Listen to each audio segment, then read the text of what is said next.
Well, alright, welcome back to As Should Be. Paul Bertolino here, and well, it's time for another random record pool video.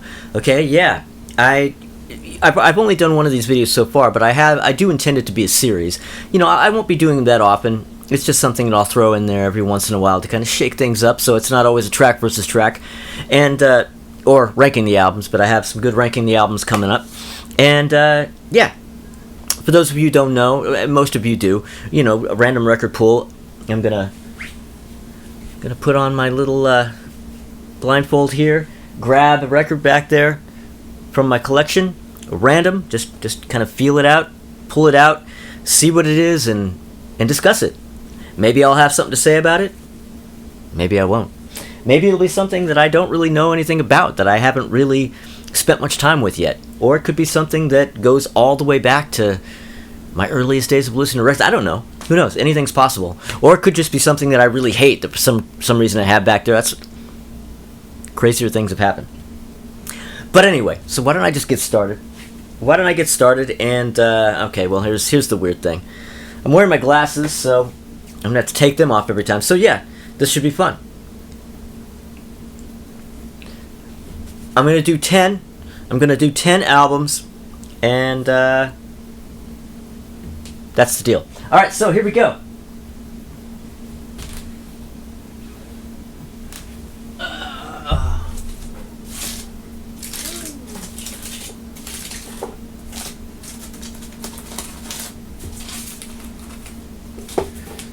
Okay. Glasses back on. What do we have here? Oh, ooh. Unleashed in the East by Judas Priest. Yeah. Oh man, and this is In Shrink with a Record Factory price sticker. Yeah, if only you could get this record for $6.99 now. Although I don't think I paid that much for this. I bought this copy kind of recently because it was in Shrink, and doesn't really have much of a. Yeah, it just has just a normal inner sleeve. Yeah, whatever. I just bought it because it had Shrink and you know, the neato little Record Factory sticker. But man, this is Priest. Priest has a few live albums, but universally, anybody's going to tell you that this is the Priest live album. Many people prefer this Priest album over any other, live or studio. That would be hard to argue with. This is really, truly one of the greatest live albums of all time. And this might be the best Priest album. It's hard for me to decide. I haven't really made that decision yet. I will be doing ranking the Priest albums at some point, but I'm only ranking the studio albums, so even then, it will not come to light. But man, this could easily really make number one. This is such an incredible album. I mean, the opening, Exciter? Oh, Jesus Christ. Exciter is probably the greatest Priest song. The studio version is a little tame compared to this version, but this version absolutely annihilates. It kills. Really, honestly, I would actually say that if you are interested in checking out Priest, you've always kind of had them on the periphery, and you kind of thought, you know, I've always really wanted to listen to a Priest album. You know what? Listen to this album. This is Priest at their best. At their best. Their best lineup. This is their best lineup with Les Binks. The album was recorded live in Japan, and it is actually genuinely live, but apparently something went on with Rob's vocals that night, and he had to actually re-record them. But what he did is when they got back to the States, he just recorded them live straight through. They just ran the tape, and he sang live straight through the tape. That's according to Rob in his autobiography. I don't know. Either way, regardless, he sounds phenomenal on this. And anybody who might go, well, that's cheating. He's just, you know, whatever. Of course he can sing well in the studio. Well, I've seen clips, man. I have seen clips of them in the 70s doing, for instance, Exciter, which is absolutely, his vocals are phenomenal on that track. I've seen clips in the 70s of them doing that, and he actually did sound as good live doing it as he does on this record. So, whatever.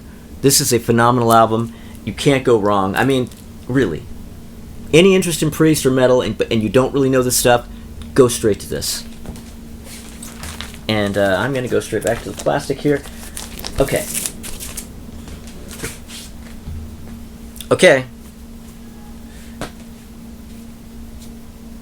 time for the next go around here. All right. Ugh. You know what? I'm gonna go down here. I don't think I really have. I think this bottom right hand cubby here is untapped. I don't think I used. I went to this one in the last video. So let's see. Let's see what we get. Okay.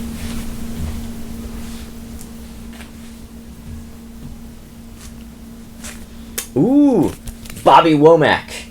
This is Bobby Womack with I Don't Know What the World Is Coming To. And you know what? I'm not at all familiar with this record. I just have it. Now, I do like Bobby Womack, and I have a number of Bobby Womack albums. But what happened is I just kind of went on a little flurry of just buying Bobby Womack albums because I had a couple that I knew and liked. You know, Communication and, you know, Understanding and, you know, all that kind of stuff. Those earlier 70s records. And so I just kind of was picking up, you know, I think I found this probably for $3 or something. And this was just a few short years ago when you could still do that. And I bought this and I just have yet to really spend time with it. So, wait, I don't even know what year this is from. Let's look.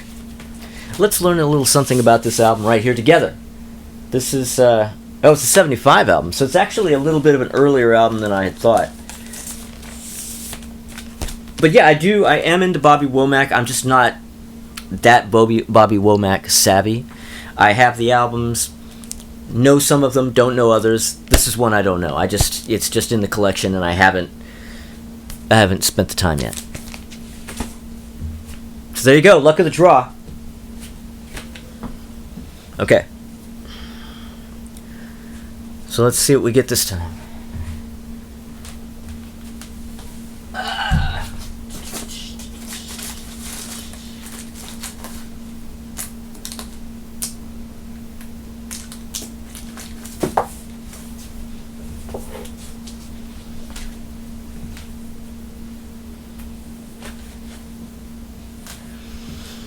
What do we have here? Oh, wait, you know what? I pulled this last time. Not only did I pull... Oh, you know what's funny? I pulled this album in the last random record pull video, but I pulled a different copy. The copy that I pulled in the last video was the reissue, the Rhino reissue with the poster. This is actually a legit, 1971 copy. But you know what? Doesn't count. We're going to do another one. Let's try this again. Okay. See, the problem is I wasn't feeling the vibrations, man. I went in too quick and too easily, and I didn't think about it. I think we're going to go down here.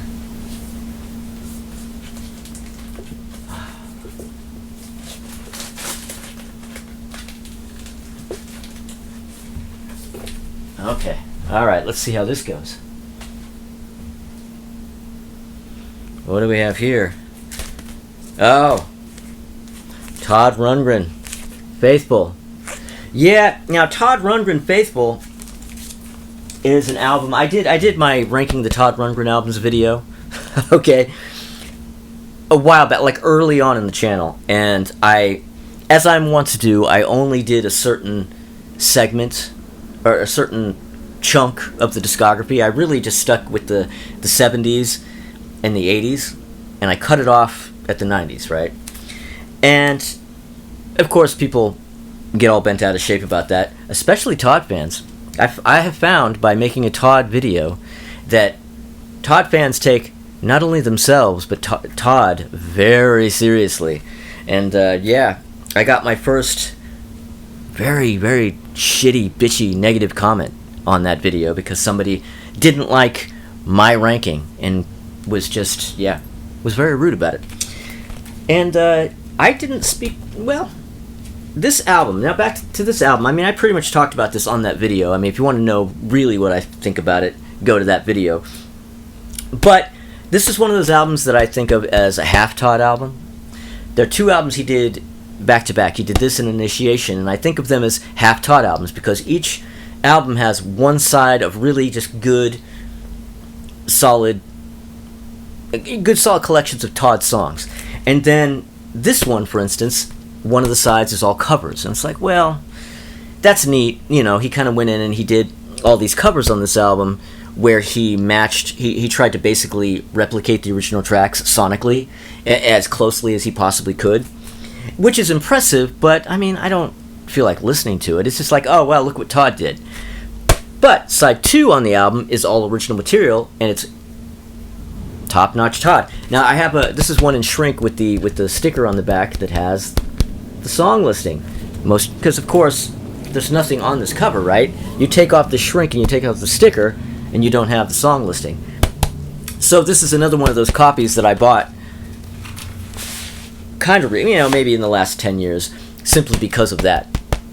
That's the kind of record geek I am. I spend extra money needlessly on copies over stuff like this. What can I tell you?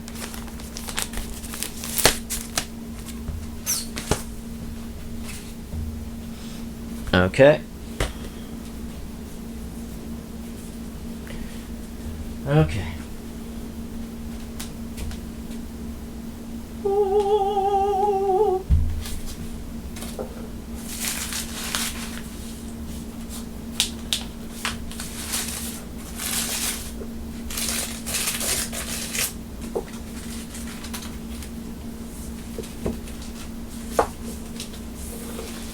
Okay, what do we have here? What do we have here? Oh! Nilsson's Aerial Ballet. And, yeah, this is Harry Nilsson's second album from 1968. And this particular copy is a mono reissue. I have 2 or 3 old... I mean, I have an actual 68 issue with Daddy's song on it, but it's a stereo one and it's not in great condition. I have a couple of really nice later 60s or earlier 70s copies where they actually had dumped Daddy's song, but I don't have an original mono. This is a reissue mono of this album. Now, as I already was talking about, and most people who know this album know, the original version of this album opened with the song Daddy's Song, which the Monkees covered on the Head soundtrack. But for some reason, for reasons completely unknown to me, I never really was able to get to the bottom of it. For some reason, after the initial run of the album, after the initial pressing, they cut out Daddy's Song. So the second track on the album, Good Old Desk, became the opening track, and has been ever since. Now, except this reissue, thankfully when they did this reissue of the mono album, they reinstated Daddy's Song, but yeah, which is great. I mean, it's a beautiful reissue, you know, the original black RCA label, right? I pretty much completely accept that I will probably never own a real 1968 mono of this with Daddy's Song, because I can't even imagine how expensive that would be. But man, what an album. What an album. I mean, okay, in fact, yeah, I mean, this is the album that originally came with Everybody's Talking. This came out ahead of excuse me, Midnight Cowboy from '69, which is where that song became famous. But this is the first album that Nilsson issued that track on. And Daddy's Song, Good Old Desk, Don't Leave Me, the third track on this, Don't Leave Me, is a devastating song. It's one of my very favorite Nilsson songs. It's a really amazing, beautiful, dark horse track of a song. If you don't know that song, if you like Nilsson but you don't really know the albums, you don't really know this album, that's this whole album. This is a possibly an all killer no filler album, I think. Mr. Richland's favorite song, yeah, it's okay. Little Cowboy, Together, Everybody's Talking, I Said Goodbye to Me, Mr. Tinker, One, the original version of One, you know, the Three Dog Night covered, yeah, the original version of that song's on here. The Wailing of the Willow, Bath, incredible album. This is a great, yeah, I can't even say enough about it. It's a very Beatles influenced, you know, a kind of Baroque-ish kind of album, you know. It's I would say this is the most overtly Nilsson-y album that Nilsson ever did. You know what I mean? Like, Nilsson was at peak Nilsson. This is his best collection of songs. This is where this is where people took his songs to cover, mostly. And yeah, I can't say enough about it. I love this record. Okay. All right.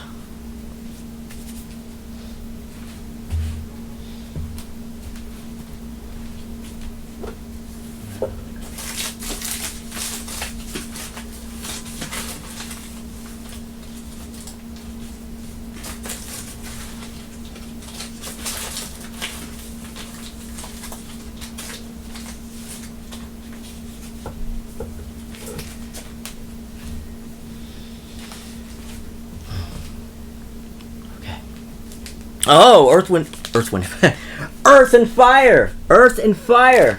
Oh man, now this Earth and Fire is a 2012 reissue of a 1970 album by this. This is a Dutch band from the 70s. They were huge in the Netherlands. They were huge in the Netherlands. They were huge in the Netherlands throughout the 70s. They went into the 80s and then they broke up for a while and got back together for a little while in the 90s. But yeah, these guys were huge in the Netherlands in the 70s and had a whole string of big hit singles. Never were really anything here in the U.S. But man, they were kind of prog. They were like pop prog in a way. This record this is their first album from 1970, and see, it's like a, woo, see, oh, how you like that? It's like a matchbox here, huh? I don't know, did the original have nothing on the back? I don't know, I've never seen an original pressing of this. But man, this is such a great record. This is such a great record. I have to look at the songs in this. Wild and Exciting, Twilight Dreamer, Ruby is the One, You Know the Way. Oh man.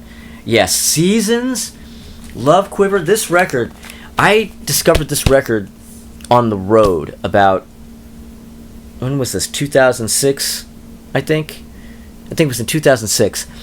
I was in a band and we were on tour, and somebody in the band, somebody had given them CDs and tapes or whatever for us to listen to in the van, right? And they had given us a tape or a CD probably of this, and we were listening to this in the van, and we just all got so heavily into this record, and to the point where we actually, on one of our stops, we were kind of not doing anything for a couple of days, and we were staying at somebody's house, and we set up our instruments and we learned one of the songs from this album, Seasons, and started playing it. And this record is so great. This is what is her name? Oh, maybe it's in the record. I don't remember now. Yeah, I don't remember. Oh, I don't remember this girl's name. I don't really know that much about the band. I just know that this is a really great album. It's very, like I said, it's very proggy, but the songs are really catchy, you know what I mean? They're not proggy in like long drawn out jam sort of ways. It's just like proggy elements within pop song structures. Anybody who's really into late 60s, early 70s psych, and maybe even has a little bit of a love for proggish kind of vibes, this record, man. Earth and Fire kicks arse. Okay.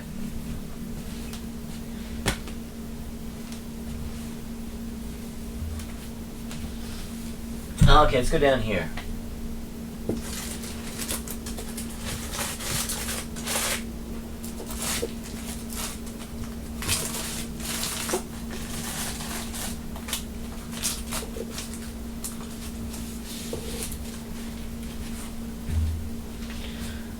All right. Let's see what we got here. Oh shit! You know what? Another album that I chose on the last video, but a different copy. This is a different copy because you might recall, if you saw the first random record pool video that I did, I pulled this album, but I pulled a copy that had a really amazing hype sticker on it. This one also, like that one, actually is in shrink. I didn't realize I had two in shrink. But I have this one in shrink too, but it doesn't have the hype sticker. So, I'm not counting that. I'm going to do another one. But that is a great album. Okay, but I'm going to go to the same section.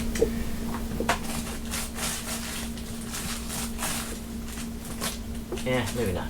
Maybe I'll go over here. Let's do this. Let's hope for the best. Maybe it can be something I haven't pulled yet. Oh, well. The Who Sellout. Yeah, the Who Sellout. Now, this is my mono, my US mono copy of Who Sellout. I did a track versus track of Kinks, Something Else by the Kinks versus the Who Sellout, and this is the copy that I showed in that video. This is actually really, this is quite a find. This is actually kind of record porn for me, because I didn't think I would ever even see a US mono copy. I got this maybe 4 years ago, or 5, something, not just a few years ago. I don't remember exactly how many years ago, but just a few years ago. And it is not in bad shape, man. Like this little bit of a tear in the spine, but overall it's really pretty nice relative to what it is. And I forget, I didn't pay much for this. I think honestly, I paid $18 for it or something. It's really beautiful. I mean, not really any ring wear, not much, a little bit of dirt. I didn't think I would ever have a mono copy, like an original US mono copy of the Who Sellout. Yeah. But anyway, the Who Sellout, this album, I first discovered the Who Sellout when I was 12, I think. Yeah, I think I was 12. And there was a local record store called Looney Tunes. And they had a 50-cent bin. And I was really just in the honeymoon stages with the Who. I loved the Who. They were like my favorite band at the moment. And so I was searching. I was trying, there were just so many, I was still early in my stages of buying Who records, so there were so many that I didn't have. And I didn't really think, like, the 60s records seemed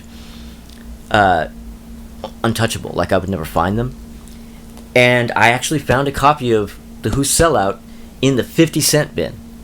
And I don't think I even knew about the record. I just was flipping through the 50-cent bin and ran across a copy, not this one of course, of the Who Sellout. And I'm looking at this cover,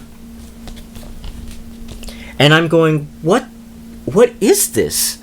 I mean, I could see that it was a Who album, but I just didn't know if it was some weird compilation, if it was some weird like Pickwick kind of thing, or I didn't know it was like a legit, proper Who studio album. I bought it.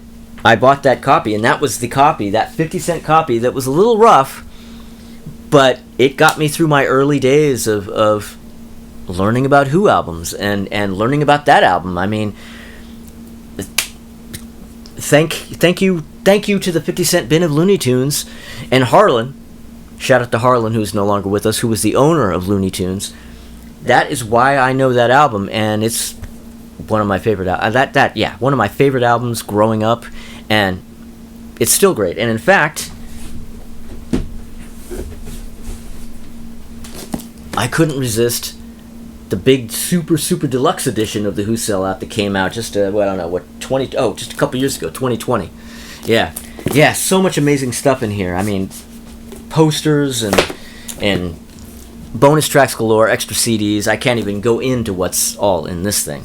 But, I mean, if I had even the slightest inkling when I was a teenager, when I was 12, 13, or whatever, and first listening to that album, that there would even one day exist something like this, I would have lost my mind. But yeah, so there you go, the Who Sellout. Man, 1967... I'm like sitting there going, wait, what should I say about this album? You guys probably know about this record. If you guys are record geeks, you know what the Who Sellout is. I'm not going to go into like, ooh, this is what it is and all this kind of stuff. I'm going to stop talking and I'm going to get another record.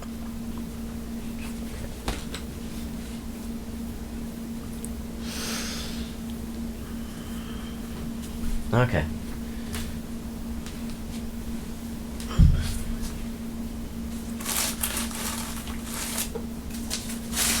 Should I try over here? I'm in danger of getting the Beatles if I go over here. But maybe not. Let's see.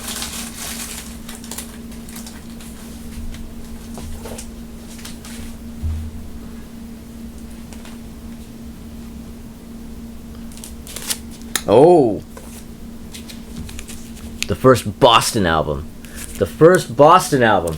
Yeah, and kind of like a lot of records that I have in this spot here, this is a recently purchased copy, and you can see why I purchased it, because it's in shrink with the hype stickers and the whole thing. And I mean, obviously, we've all heard every song on this album a million times. We've seen 100 million copies of it. Somebody purchased this one at Jimmy's Music World. But this is, I think, the first copy I ever saw in shrink with the hype sticker. You know, and so I had to buy it. In fact, what's funny about that is that this is actually the first copy of this album I ever bought.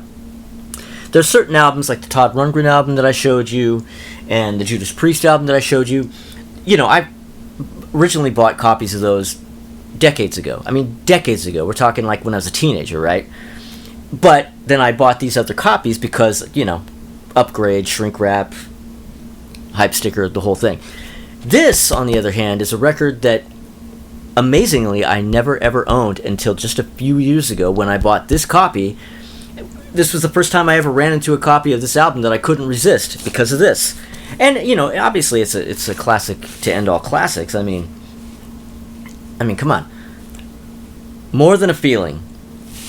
Let me go to the back here. More Than a Feeling, Peace of Mind, Foreplay / Long Time, Rock and Roll Band, Smokin', Hitchin' a Ride, Something About You, and Let Me Take You Home Tonight.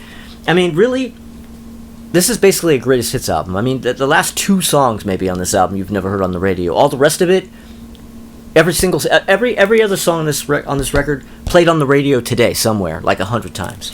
So this is one of those albums I think that probably people can maybe be sick of, and understandably so, but there's no denying the greatness of this record. I mean, come on.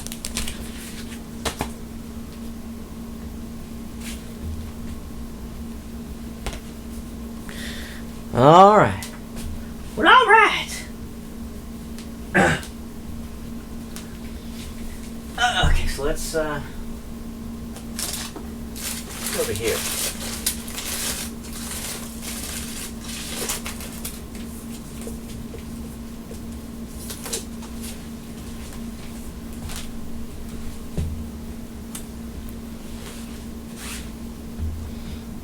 I'm doing a pretty good job of not seeing what these are ahead of time. Oh, well, Head, the Monkees' Head soundtrack, which I spoke of earlier. Speaking of Daddy's Song from the Nilsson album, this is the Monkees album. Well, behind the scenes, here you go. Here you go. There's a little bit of a behind the scenes shot here. Yeah, this is what I'm looking at. All right, so yeah. This is the Monkees album that contains the song Daddy's Song that's from the Nilsson album I was talking about. Now, this is an original 68 pressing of this. And, you know, it's really difficult to find these. I mean, it's pretty nice. Like, the spine is nice, except for the front. It's really difficult to find copies of these where, you know, the front isn't really worn out. Like these fronts here, what are these, Mylar? I don't know what this is made out of, but they really wore out really easily. And I've never seen a copy of this where the front wasn't, you know, a bit worn. But this is a really pretty nice copy. I have several, I have the Rhino reissue that came out in the late 80s, and I have at least 2 or 3 of these. I have one that I think is signed by Mickey and Peter. I think. I definitely have a signed one. I just don't remember if it's both Mickey and Peter. I don't remember. One of these days I'm going to do an autographed album video, and we'll go over that stuff. But yeah, Head. I mean, this is a record that, speaking of albums that when I was a kid I didn't think I would ever have, because this record just seemed like so utterly rare. Like, when would I ever find this used? Because who bought it, right? who bought this record? So somebody would have to have bought this record for me to find it used, right? Yeah, well, it's just amazing that over time, how many copies of this I have actually seen, and how many copies of it that I now actually own. It's staggering. But yeah, Head is such a great Monkees album. It only has 6 proper songs on it, and then a bunch of audio sort of psychedelia clipped in from the movie. That yeah. But it's a great listen all the way through. But it really only has 6 proper songs. If that record had 6 more songs of the quality of the songs that are on it, it would be the best Monkees album. No problem. Even better than Pisces Aquarius, even better than Headquarters, in my opinion. But as it stands, it doesn't stand up to those records just because they're just... It's like an EP with a bunch of extra shit thrown in, you know, in between the songs. And, right. So, Monkees Head.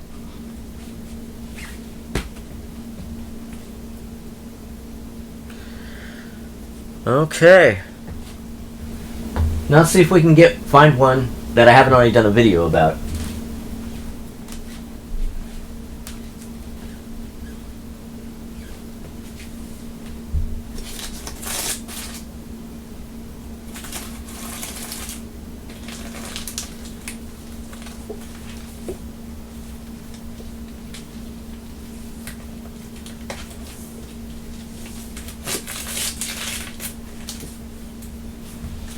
Okay.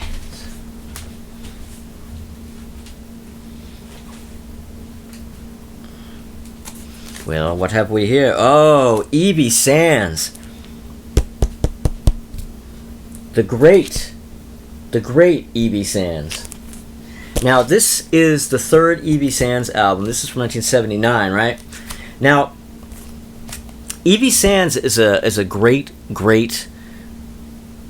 singer from right here, from Brooklyn, New York. And she made a bunch of really great Northern Soul singles in the late 60s, mid-late 60s. And she was actually the first person to put out Angel of the Morning as a single. But then, you know, another version came out and kind of eclipsed her and like came out right away and like that got the hit and she got, you know, kind of buried. And that's the kind of luck she basically always had. Like, she never broke through. She made great singles, made great albums, and just never got her due and never broke through, never had a big hit of her own. And she is a phenomenal singer, and she's still going strong. She lives in LA, and she still makes records now and again. And she has an absolutely gorgeous voice, like a really nice, deep, soulful, like Dusty Springfield-ish kind of voice. And it's honestly, yeah. I mean, I was gonna say I think she's better than Dusty Springfield, but that's a bit over the top to say. I'm not gonna say one is better than the other. It's kind of like she's just in that vein, like that really nice, you know, deep, soulful voice. Amazing. Now, out of her she had a '69 album, and then she had a 1975 album. She didn't really make albums very often. They were really few and far between. This is probably my least favorite out of those first 3 albums, but it's still a great record. My favorite album is an album called A State of Mind. Her 1975 album, A State of Mind, like Potter and what's the other guy's name? The guys who made like 4 Tops records and stuff. And her and they combined together. They got together and they basically made this incredible album. Like co-wrote all the songs, they produced, and A State of Mind is like her masterpiece from 1975. But this one's great too. Evie Sands, check out Evie Sands. All right, I don't know if any of this is even making sense. I feel like I'm all over the place here, probably because of the randomness of the video. But that is the nature of it, right? Okay.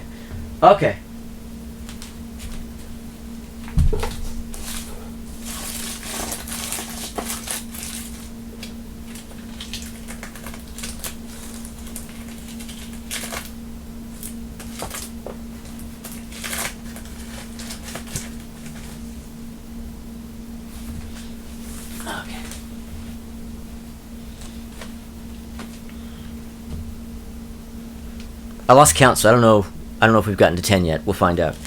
But what do we have here? We have Rush, A Farewell to Kings. And it's a, promo copy. Woo! Yeah, I don't know if this is really... the thing about some of these promo copies, if they're not white label, then it's kind of like it doesn't really matter. But this is this is one of my favorite Rush albums. Yeah, you know. On the Chicago label. And yeah, this is one of my favorite. I mean, well, yeah, it's, you know, the thing about Rush is I'm a little weird with Rush. I like them, but I don't like really proggy stuff. So I'm not that big of a fan of, say, 2112, because it's just so proggy. This album, side one's pretty proggy, but you know, but then it also has stuff like Closer to the Heart and Cinderella Man and Madrigal. Like, it has like some really good, just straight ahead songs on it. And when did this come out? 70 something. 77. Yeah. And this, I think, God, you know, I don't really know that much about this record. So that's the thing. I'm a casual Rush fan. I'm not that big of a Rush fan. I just have all the records and I listen to them now again, but I don't have a real deep knowledge of them, and I don't have a real deep history with them either, because I used to hate Rush. I used to not like Rush at all. They just kind of annoyed me. I hated Geddy Lee's voice, you know, the progginess. I thought they were pretentious and all this kind of stuff. But there came a point when, well, you know what did it was the documentary. Great documentary. If you don't like Rush, watch this documentary. And if you do like it, definitely watch it. But it's called Beyond the Lighted Stage. And it's an absolutely phenomenal, one of the best documentaries I've ever seen on a band. And I just decided to watch it. I mean, I didn't like Rush, but I thought, I'll watch this doc. Completely changed everything. I mean, I didn't instantly become a huge fan, but the thing is, the fact of the matter is, not only was the documentary so good, but Rush themselves, I found so likable. I just liked them so much as people that it really softened me up on them. And I just started kind of going, okay, and kind of digging through the records and going, oh, you know what? I do like some of this stuff. Some of the really, like, the album side proggy stuff, I have a lot of trouble getting in deep into it and really, I don't know, maybe I just don't have any more of a attention span. I don't know. I mean, you know, computers and modern times, they happen to me too. I mean, I have Instagram also. Duh, right? So, like, the idea of sitting through, like, an album side prog track, I can't commit.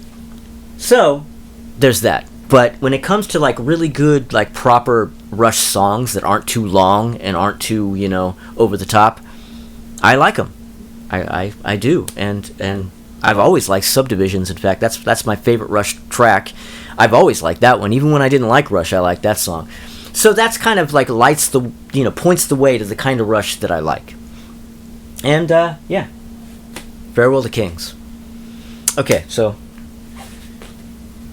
let's do one more here.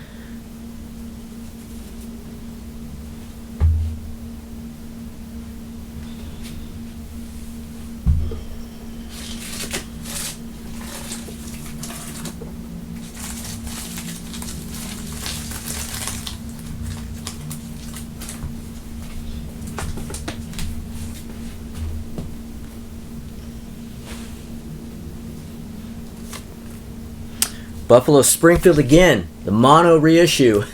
I've been really pulling out the mono reissues tonight. Yeah, this is the mono reissue of Buffalo Springfield again, Rhino issue. It came out in 2018, and this is their 1967, right? This is their 1967 sophomore album. I think a lot of people prefer the first Buffalo Springfield album. I prefer this one. And yeah, I think this is the most consistent. I mean, Mr. Soul, Child's Claim to Fame, Every Days, Expecting to Fly, are you fucking kidding me? Bluebird, Hung Upside Down, Rock and Roll Woman. I mean, yeah, the first one is great, but come on, man. This is the best Buffalo Springfield album. And the thing I love about these reissues, when they do these, they do them right. I mean, it has the actual 60s ADCO label on it, right? Tip-on jacket, you know, cardboard. It's an actual replica of what the original pressing was like, and I'm a sucker for that. I'm an absolute sucker for that. And sourced from the original analog master tapes. None of this digital stuff here. Yeah, so anyway, yeah, there you go. Alright, well that's it for another random record pool video. I'm sure I'll be doing more of these in the future because they're fun. And well, anyway, so thank you everybody for subscribing. Those of you who have, and if you haven't, subscribe. And if you do subscribe, click the little bell because you're going to want notifications. And, you know, like and comment and all that kind of stuff. You know, tell your friends. Post on Friendster about it. You know, MySpace or whatever it is. And, yeah. Anyway, next week, or not next week, actually, on Thursday. On Thursday, we're going to be back with another Singles of the Year video. Tommy Von Voigt and Crystal Durant. We're going to be doing 1961. Do tune in for that. And then, of course, next week we're going to go to 62 and, you know, and beyond. We're just going to keep on going through the 80s and maybe into the 90s. We'll see. All right, everybody. Thanks again, and I'll see you next time.